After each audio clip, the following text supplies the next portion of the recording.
Hi friends, அஸ்ஸலாமு அலைக்கும். இன்றைக்கி நம்ம ஹகீஸ் கிச்சனில் செட்டிநாடு உட்கார எப்படி செய்கிறதுன்னு பார்க்க போகிறோம். வாங்க வீடியோக்குள்ளே போகலாம்.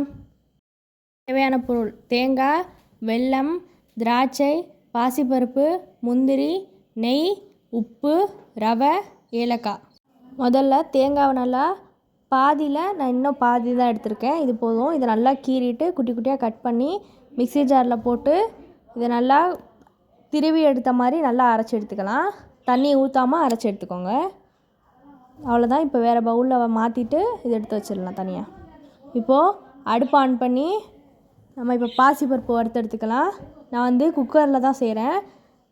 இதில் ஒரு 3/4 கப் பாசிப்பருப்பை நல்லா வறுத்து கலர் மாறுற வரைக்கும் நல்லா வறுத்துக்கோங்க. அதில் 2 கப்பு தண்ணி ஊற்றிக்கோங்க. இப்போ இதை விசில் போட்டுடலாம். ஒரு விசில் வந்தோடனே இறக்கிக்கலாம். இப்போது மறுபடியும் அடுப்பு ஆன் பண்ணி நம்ம 1 கப் ஃபுல்லாக வெல்லம் எடுத்துருக்கேன். அதில் ஒரு 1/2 டம்ளர் தண்ணி ஊற்றி நல்லா கரைச்சி எடுத்துக்கலாம். பாகுப்பதம் தேவையில்லை. திரும்பவும் அடுப்பு ஆன் பண்ணி கடாய் வச்சுக்கலாம். நான் இரும்பு கடாய் எடுத்திருக்கேன். இதில் ஒரு 10 கரண்டி நெய் ஊற்றிக்கலாம். ஊற்றியாச்சு. லைட்டாக சூடு வந்ததும் நம்ம எடுத்து வச்சுருக்க 1/2 கப் ரவை அப்படியே கொட்டி நல்லா கலர் சேஞ்ச் ஆகி வர வரைக்கும் நல்லா வறுத்து எடுத்துக்கலாம்.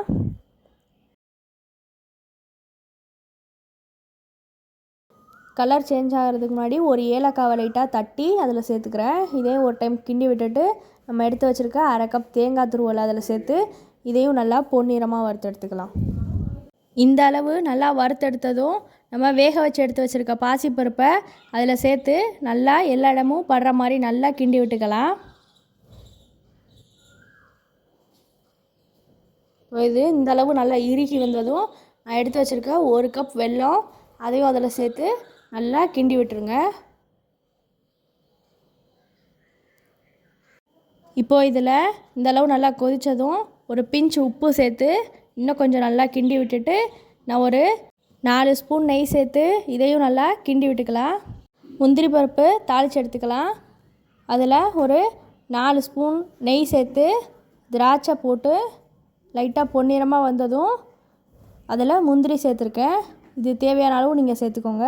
இப்போ இதுவும் நல்லா பொரிஞ்சு வந்ததும் நம்ம செஞ்சு வச்சுருக்க உட்காரையில் அதில் கொட்டி நல்லா கிண்டி அல்வா பதத்துக்கு இந்த அளவு வந்ததும் ஒரு 2 நிமிஷம் மூடி போட்டு மூடிடலாம். இதை நல்லா கிண்டி விட்டுட்டு மூடி போட்டு மூடிடலாம். நம்ம சேனலில் நிறையா பேர் சப்ஸ்கிரைப் பண்ணாமலே பார்த்துட்ருக்கீங்க. சப்ஸ்கிரைப் பண்ணிவிட்டு பாருங்கள், எங்களுக்கு ரொம்ப யூஸ்ஃபுல்லாக இருக்கும். அவ்வளோதான். இந்த அளவு நல்லா நெய் பிரிஞ்சு வந்ததும் அடுப்பு ஆஃப் பண்ணி இறக்கி சர்வ் பண்ணிடலாம். இப்போது நம்மளோட செட்டிநாடு உட்காரை ரெடி ஆயிடுச்சு. இதே மாதிரி நீங்களும் உங்கள் வீட்டில் ட்ரை பண்ணி பார்த்துட்டு எப்படி இருந்துச்சுன்னு கமெண்ட்டில் சொல்லுங்கள். இந்த வீடியோ பிடிச்சிருந்தா லைக் பண்ணுங்கள், ஷேர் பண்ணுங்கள், சப்ஸ்கிரைப் பண்ணுங்கள். மறந்துடாமல் பெல் ஐக்கானை கிளிக் பண்ணுங்கள். வேறு என்ன டிஷ் வேணும்னு கமெண்ட்டில் சொல்லுங்கள். நெக்ஸ்ட் வீடியோவில் பார்க்கலாம். அஸ்ஸலாமு அலைக்கும்.